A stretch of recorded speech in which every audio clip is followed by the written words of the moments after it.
अस्सलाम वालेकुम दोस्तों, कैसे हो? उम्मीद है कि सब खैरियत से होंगे। अल्लाह आप लोगों को ऐसे ही खुश रखे। चलिए आज की सच्ची कहानी की तरफ बढ़ते हैं। आज मैं आपको एक सच्ची कथा, एक सच्ची कहानी जो मराठी भाषा से ट्रांसलेशन की गई है और एक सच्ची कथा है। इसमें कुछ हिंदी के अल्फाज शब्दों का प्रयोग किया गया है, लेकिन आसानी से आपको समझ में आ जाएगा और जीवन के प्रतीक एक नया दृष्टिकोण आपको प्राप्त होगा। यानी जिंदगी का एक नया फलसफा आपको समझ में आएगा। इसलिए गौर से सुनना और पूरा सुनना।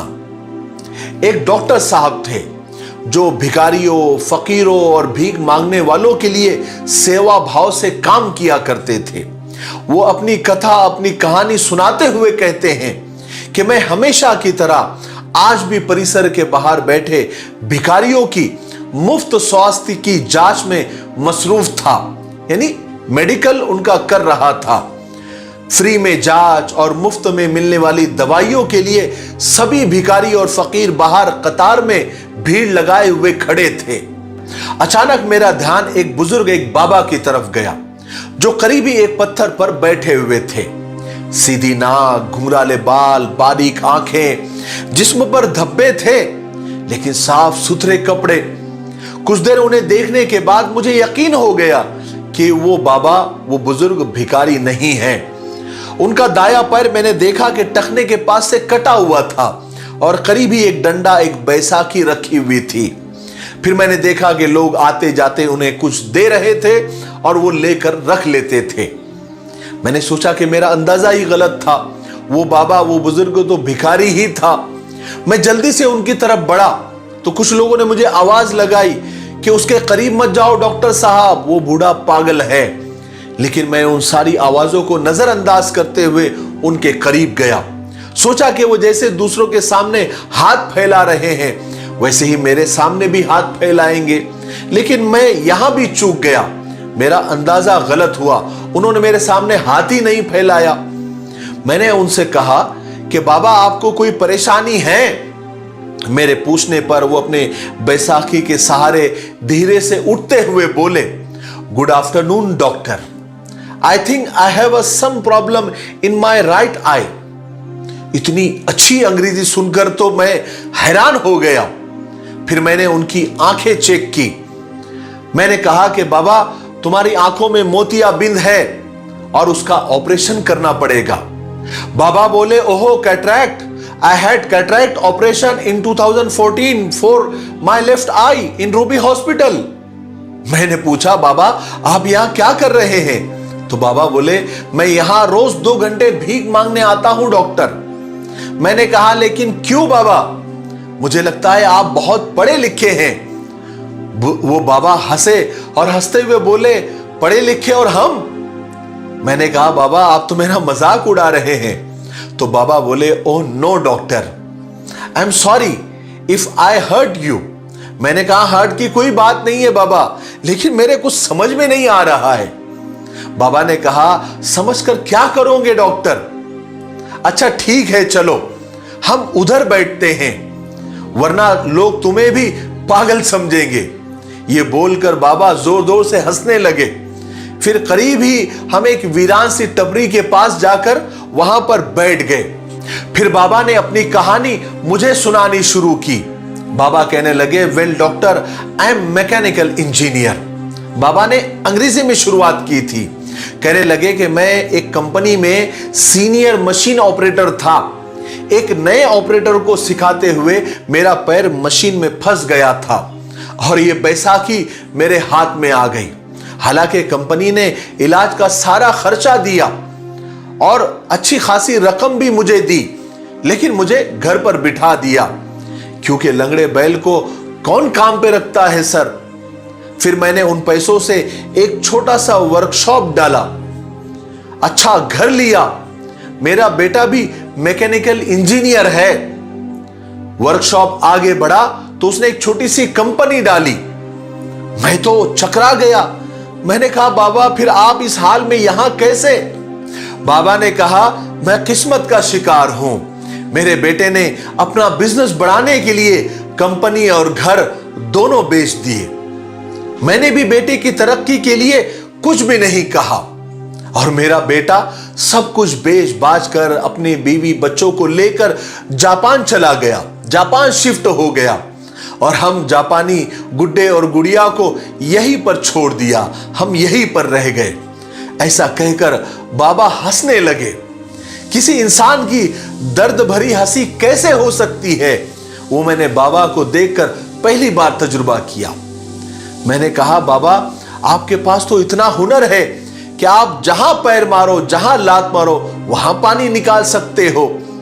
तो बाबा ने अपने टूटे हुए पैर की तरफ इशारा करते हुए कहा कि लात और पैर कहां कैसे मारूं, मुझे बताओ। बाबा की बात सुनकर मैं भी शर्मिंदा हो गया, मुझे भी खुद को बुरा लगा। मैंने कहा, बाबा आपके पास इतना अच्छा हुनर है, इतना अच्छा तजुर्बा है, आपको तो कोई भी नौकरी दे सकता है। बुजुर्ग ने कहा कि यस डॉक्टर, इसी वजह से तो मैं एक वर्कशॉप पर काम भी करता हूं, 8,000 तनख्वाह मिलती है मुझे। मेरे तो कुछ समझ में नहीं आ रहा था। मैंने कहा, बाबा फिर आप यहां कैसे, 8,000 तनख्वाह मिलती है आपको? तो बाबा बोले, डॉक्टर साहब बेटे के जाने के बाद मैंने एक चौल में पतरे का एक घर किराए पर लिया हुआ हूं, वहां मैं और मेरी बीवी रहते हैं। मेरी बीवी को पैरालिसिस का यानी लकवे का अटैक हुआ है, वो उठ बैठ नहीं सकती। मैं 10 से 5 नौकरी करता हूं और शाम 5 से 7 यहां पर भीख मांगने आता हूं, फिर घर जाकर तीनों के लिए खाना तैयार करता हूं। मैं तो और हैरान हुआ। मैंने कहा कि अभी आपने बताया कि घर में आप और सिर्फ आपकी बीवी रहती है, फिर आपने ऐसा क्यों कहा कि तीनों के लिए खाना तैयार करता हूं? तो बाबा ने कहा, डॉक्टर साहब मेरे बचपन में ही मेरी मां का इंतकाल हो गया था। मेरा एक जिगरी दोस्त था, उसकी मां ने मुझे बेटे की तरह पाला और पोसा था। मेरे जिगरी दोस्त का 2 साल पहले हार्ट अटैक से इंतकाल हो गया था। उसकी 92 साल की यानी 92 साल की मां अकेली रहती थी। मैं उसे भी अपने घर ले आया, वो अब हमारे साथ ही रहती है। मेरा ये सुनकर मेरी हैरानी की तो कोई इंतहा नहीं रही। मैं दिल ही दिल में सोचने लगा कि इन बाबा का तो खुद हाल बुरा है। पत्नी यानी बीवी अपंग है, माजूर है, खुद इनका एक पांव नहीं है, घर बार नहीं है, जो था बेटा बेचकर चला गया और ये आज भी अपने दोस्त की मां की देखभाल कर रहे हैं। ये कैसे इंसान है? आज के दुनिया में भी ऐसे इंसान जिंदा है क्या? इंसानियत और मानवता आज भी जिंदा है? मैं यही सोचने लगा। कुछ देर के बाद मैंने इत्मीनान से पूछा कि बाबा आपका बेटा आपको रास्ते पर ले आया, ठोकरे खाने के लिए आपको मजबूर कर दिया, आपको कभी गुस्सा नहीं आता अपने बेटे पर? तो बाबा ने कहा, नो डॉक्टर, वो सब उसी के लिए मैंने कमाया था, जो उसी का था सो उसने ले लिया और चला गया, उसमें मेरे बेटे की गलती कहां है? मैंने कहा, बाबा ये लेने का कौन सा तरीका है कि सब कुछ ले लिया और आपको भीख मांगने पर रास्ते पर मजबूर कर दिया? ये तो लूट हुई ना। अब मुझे आपके यहां पर भीख मांगने का कारण और वजह समझ आ गई है। आपकी तनख्वाह 8,000 है और आप इन 8,000 में आप तीनों का गुजारा नहीं होता, इसलिए आप यहां पर आते हैं। बुजुर्ग ने कहा कि no, you are wrong doctor, मैं 8,000 में सब कुछ मैनेज कर लेता हूं, लेकिन मेरे मित्र, मेरे दोस्त की जो मां है ना, उनको डायबिटीज और ब्लड प्रेशर है और इन दोनों बीमारियों की दवाइयां चल रही है। बस 8,000 में ये दवाइयां मैनेज नहीं हो पाती। मैं 2 घंटे यहां बैठता हूं, लेकिन भीख में पैसों के अलावा मैं कुछ भी स्वीकार और कबूल नहीं करता। वो मेडिकल स्टोर वाला है ना, मुझे 1 महीने की दवाइयां उधार दे देता है। यहां 2 घंटे में जो भी पैसे मुझे मिलते हैं मैं उसे मेडिकल स्टोर वाले को दे देता हूं। मैं बिना पल के झपकाए उस बुजुर्ग इंसान को देखता रहा। मैंने बहुत कोशिश की अपने आंसुओं को रोकने की, लेकिन मैं रोक नहीं सका। मैंने भरे हुए गले से कहा कि बाबा, किसी दूसरे की मां के लिए आप यहां रोजाना भीख मांगने आते हैं? बाबा ने कहा, दूसरे की? अरे उसने मेरे लिए बहुत कुछ किया है, अब मेरी बारी है। और मैंने उन दोनों से कह रखा है कि मुझे 5 से 7 एक बहुत अच्छा काम मिल गया है। मैंने कहा, बाबा, अगर उनको पता चल गया कि आप 5 से 7 यहां भीख मांगते हैं तो क्या सोचेंगे?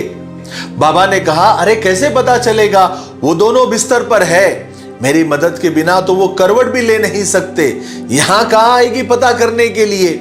और फिर बाबा जोर जोर से हंसने लगे।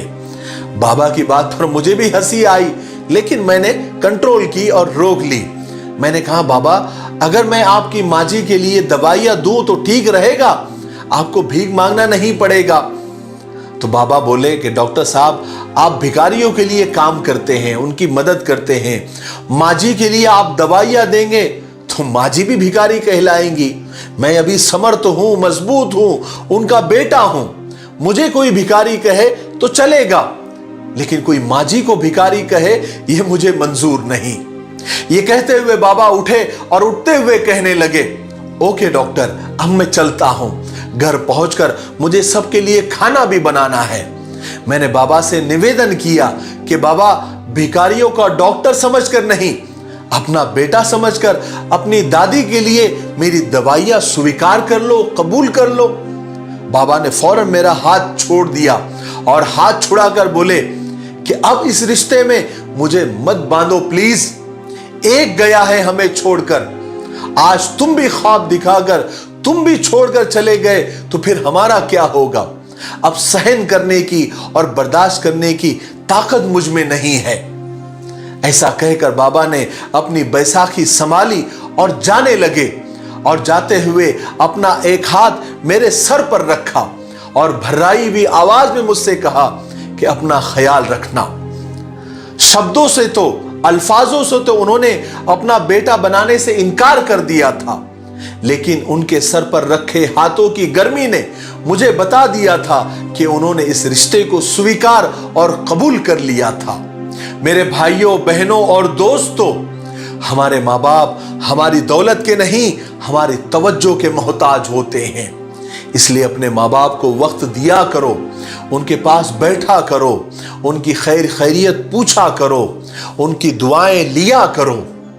90% लोग अपने माँ बाप की दुआएं नहीं लेते, लेकिन हर पीर फकीर से दुआएं करवाते फिरते हैं।